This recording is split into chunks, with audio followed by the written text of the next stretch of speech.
इतना बड़ा कोई गायकार तो नहीं हूँ कि दादा कि जो मेरा नाम राठौर कैस्ट में चल रहा है, लेकिन जैसी टूटी फूटी कथा हम तुम्हारे सामने रखे प्रधान जी, उसे सब प्रेम पूर्वक उसे सुनना।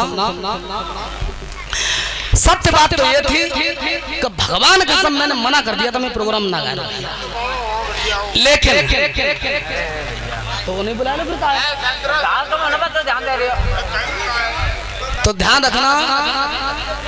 फिर भी दीवान मामा ने एक बात कही हमसे कि दुआ साथ संग चीमटा बजाओ कजी दिन देखबे के ना तो मैं चलो आगे जरूर आऊंगा, लेकिन कुछ ऐसे बंधन थे, ऐसी रिश्तेदारी थी, हम जब पहाड़ पर रिश्ता से ही सुनी जो अवधेश मामा बैठे हैं, रामनेश मामा हैं, वो उसी रिश्ता को बदनपुर वाले रिश्ता में तब्दील किया है। तो मत यार शराब भी मेरे गाड़ी में बोल रहा हूँ, ठीक है? तो ध्यान रखना, जैसी टूटी फूटी कथा रखे उसे प्रेम पूर्वक सुनना। मैं इतना बड़ा गायकार तो नहीं हूँ, क्यों कि मोटे बड़े संजीव भैया जो मेरे गुरु भाई हैं, संजीव भाई मेरे गुरु भाई कोई गैर नहीं है, लेकिन टूटी फूटी कथा सिर्फ सुभाष गएगो और जामे अगर कोई सम्मान के हेतु कोई पुरस्कार हो तो मेरे बड़े भैया को सबसे पहले सम्मान करना, क्योंकि बड़े वो मैं छोटा हूँ। ठाकुर जी की ऐसी कृपा रही कि YouTube चैनल को खोल के देखो, कृष्णा स्टूडियो को रोज स्टूडियो नाम लिखो, धर्मेंद्र दिग्गज, इन चैनलों को खोल के देखो तो नाम सबसे पहले पप्पू सुभाष का ही निकलता है। लेकिन हमारे गुरु भाइयों का ऐसा आशीर्वाद रहा, आज इनके आशीर्वाद से हम गंगा यमुना पार संबल जिला संबल तक को बताओ तो कथा कह रहे हैं। लेकिन इस मेला के स्वामी जो हमारे समाज में बैठे हैं, मानवर श्री श्री सोनी राम जी, हमारे मानवर प्रधान जी श्री शंकरपाल सिंह जी, और महान बाब जो पिता तिलक विरोग हो, जो हमारे मामा लगता है, जो नानू लगता है, और हमारे दोस्त हैं। तो टूटी फूटी कथा में रख रहा हूँ, है सके तो 1 मिनट का टाइम तुम पे, उसके बाद में कथा उठा लो। तुम महाभारत से करो बखाना,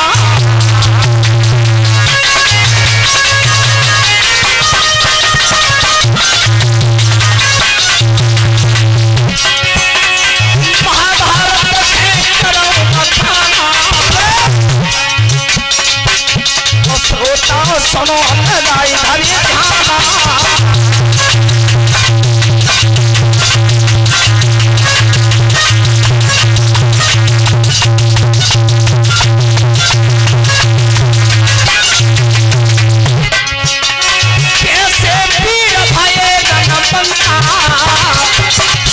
और जन्मे जय मत करियो शंका,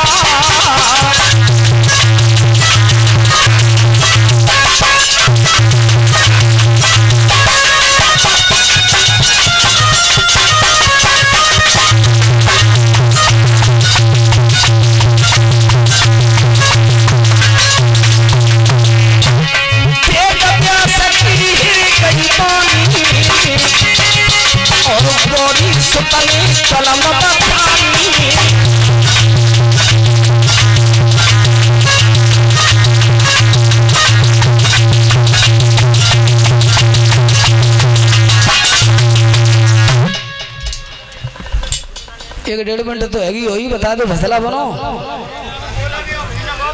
बतान जरूरी है, टांग चलो तो ठीक है। तो बात उस समय की है कि जब 5 पांडव मारे मारे फिर रहे थे, तो 20 मिनट भैया तुम्हारी, अरे फोन आप अच्छा बस तो कोई बात नहीं, 1 घंटा समय, अच्छा 2 मिनट में घड़ी ना आते। तो ध्यान रखना सभी श्रोता बंधु, कथा को ध्यान से सुना। भगवान की कथा का कोई पार नहीं है, जैसे परमात्मा के नाम है इसी प्रकार से कथाएं परमात्मा की। अवधेश मामा तो जब 5 पांडव मारे मारे फिर रहे थे,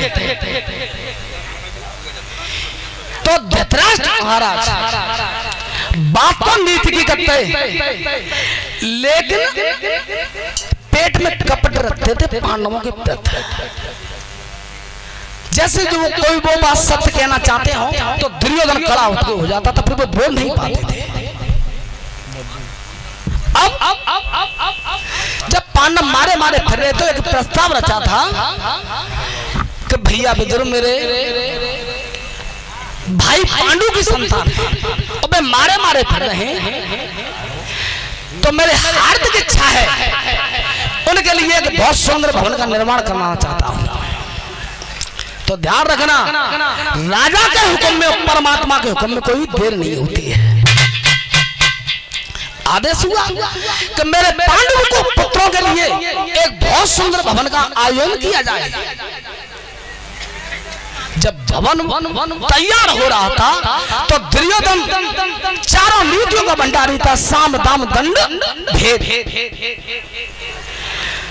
तो ध्यान रखना, उस कारीगर से कहा, अरे कारीगर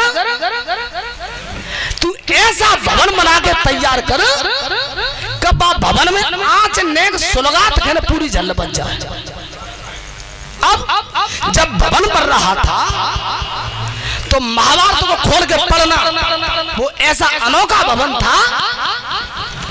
तो वहां में क्या लगाओ भवन में? सरकंड, सरकंड कहते हैं सेंटा से, सामग्री, कपूर, ये पदार्थ चढ़े हुए थे उसमें। तो ध्यान रखना, महात्मा विदुर ने विचार किया कि ऐसा भवन मैंने आज तक नहीं देखा कि जिस भवन में सेंटा, कपूर, सामग्री जड़ी हो। ये निश्चित दुर्योधन कुछ घात करना चाहता है। तो धन का लालच देकर के, लोभ देकर के महात्मा विदुर ने उस कारीगर से कहा था, उसका नाम था प्रवचन मंत्री। अरे कारीगर, जब भवन के बीच मार्ग में से और ऐसा कोई रास्ता बना के तैयार कर दे कि जाको रास्ता कोई जंगल में जाके खुले, सुरंग बना के। तो धन का लालच था और लालच बहुत बुरी बलाएं होते हैं। उस धन के लालच में आकर के उस प्रवचन मंत्री ने एक सुरंग बनाई थी बीच भवन में से और ताके ऊपर रख दी पटिया, ताके ऊपर लगा दो खंभा, कोई जांच न कर पाओ। भवन बन के तैयार हुआ तब धृतराष्ट्र की सभा लगी है और तब यह प्रस्ताव पारित हुआ था कि उन पांचों पांडवों को कुंती को लिवाने के लिए कौन जाएगा, वो बागे बुलावे थे आ सके। तो महात्मा विदुर को ही तैयार किया था। जब महात्मा विदुर को नियुक्त किया है, राजा का आदेश था, टाल नहीं सके। जब महात्मा विदुर पांचों पांडव मैया कुंती के पास आए और कहने लगे हैं तुम मेरी धर्म की भाभी हो, रिश्ता में मेरी माता हो, धृतराष्ट्र महाराज ने मुझे भेजा है तुम्हारे बेटाओं को बुलाने के लिए। तो कुंती ने रो करके कहा तुम मेरे धर्म के देवर हो, ऐसे में अपने पांचों पुत्रों को नहीं भेजूंगी। परिवार ने मेरे संग में कभी अच्छा नहीं किया। ये वही परिवार है कि हिरण का श्राप था मेरे पति के लिए कि जिस दिन रानी से मैथुन करेगा, तू संभोग करेगा, उसी दिन तू राजा पांडु मर जाएगा।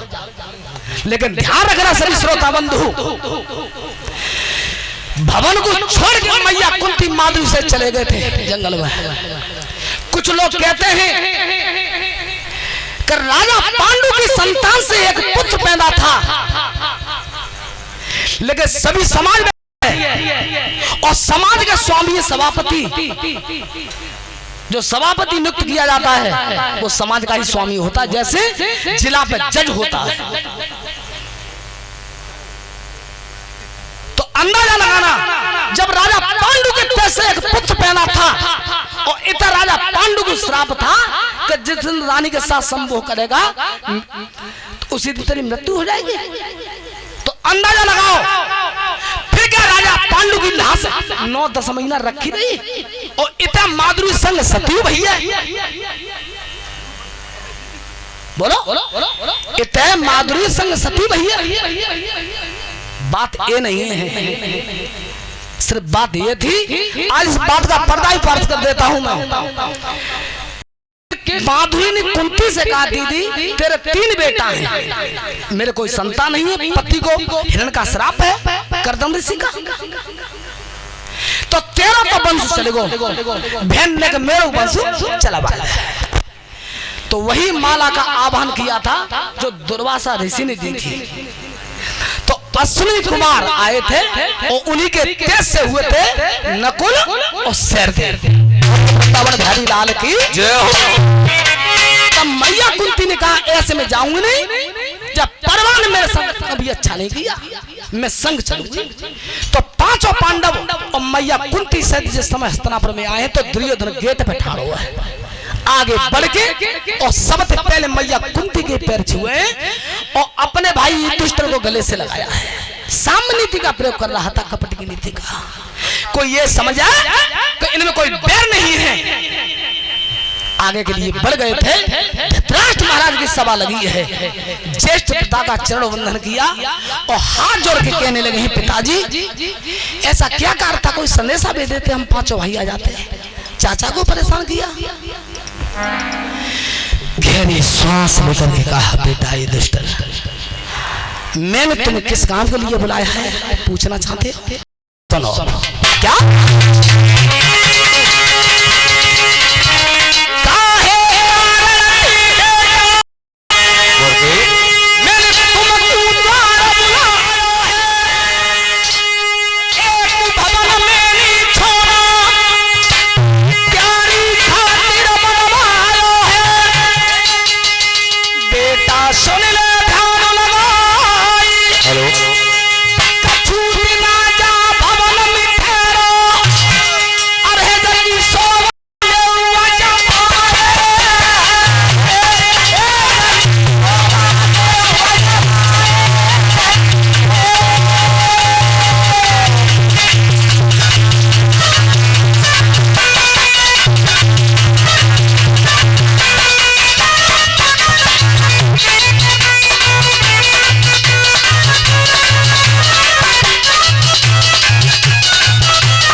तुम मारे मारे तो जंगल में रह रहे हो, मैंने पढ़े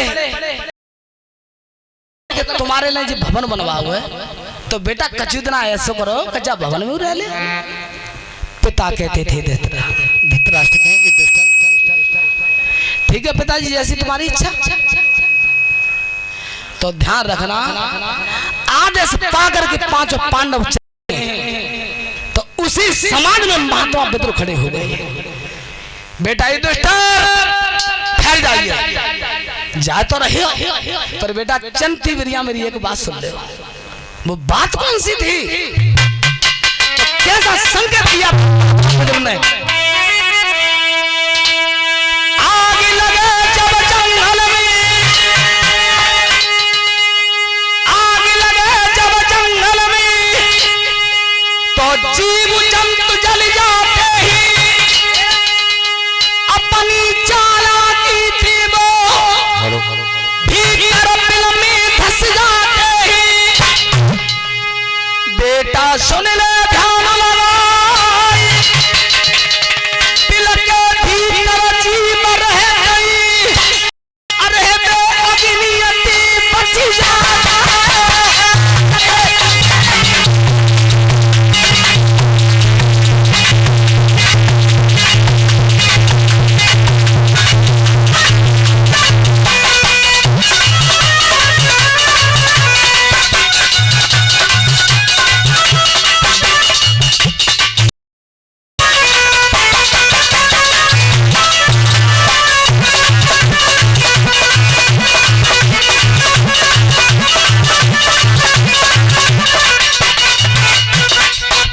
जब जंगल में आग लगाते हैं तो करोड़ों जीव जंतु जल जाते हैं, वृक्षों का विनाश हो जाता है, और धरती के भीतर जो विलय होता है वहां जीव निवास किया करते हैं, वे अग्नि के प्रकोप से बच जाते हैं। जब बात को कोई जान नहीं पाया, इस बात को जान पाए तो ये दुष्ट महाराज ही जान पाए। ध्यान रखना, आगे के लिए बढ़ गए थे, आगे के लिए बढ़ गए थे। सबसे पहले उस भवन की शोभा देखी है। जब शोभा देखी तो ध्यान रखना, पांचों पांडव विचार कर रहे थे कि भैया जी बताओ, पतों ने क्या दिन जा भवन में रहेंगे, तो ऐसा करो कि पांचों भाइयों में एक एक भाई रोजाना पहरा लगाएगा इस भवन पर। जब चारों भाई तैयार हो गए थे, भाइयों ध्यान रखना, तब मैया कुंती से भाई पुत्र भीमसेन बोला है, मैया ये मेरे भाई हैं और जो रोजाना पहरा लगाने की कह रहे हैं, तो मेरी एक बात मान ले। कौन सी? जितना भोजन तू हाथ से बनावे, मैया आधे भोजन को बंटवारों को दिया, आधे में तो तुम्हें है पांचों और आधे मेहताई मोह कर दियो और रोजाना पैरों में ही लगाऊंगा। मैया कुंती ने कहा, बेटा भीम, मुझे मालूम है तू खाने का धनी है, कोई बात ना, मैं तेरी बात में सहमत हूँ, रोजाना पहरा तू ही लगाना। तो ध्यान रखना, भीमसेन को नियुक्त किया गया था पहरे पर रोजाना। धीरे धीरे समय का अभाव हो रहा है और उतर दुर्योधन पर घात लगा रहा है।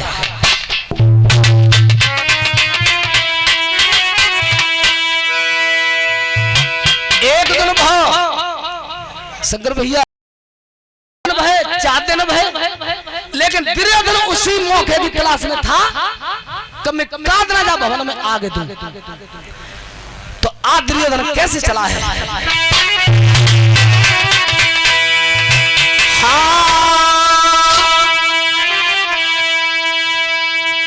आरे सूरज छिप गो अंबर में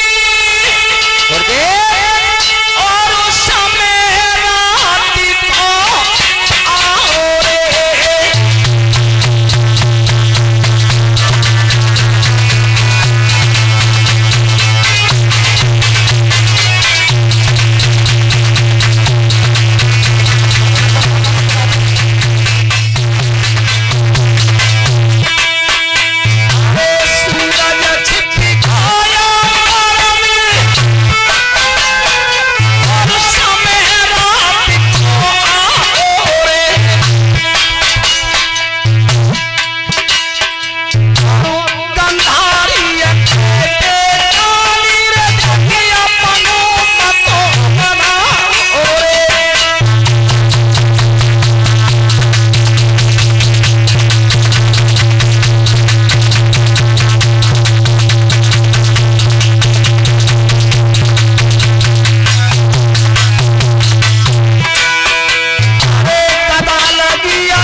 जैसे दुर्योधन सोना जगरो लौट गया नगर के लिए।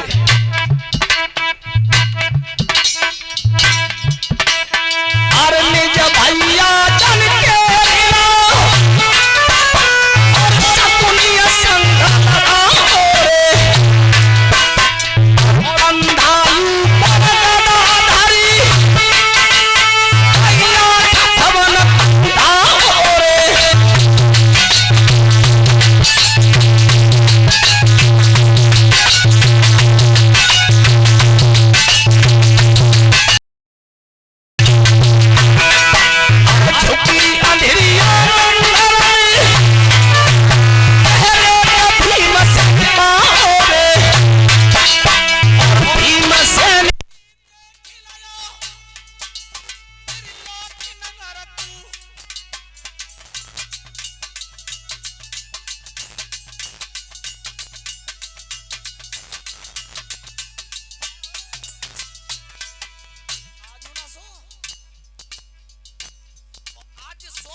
हमारा टाइम पूर्ण हो चुका है। प्रधान जी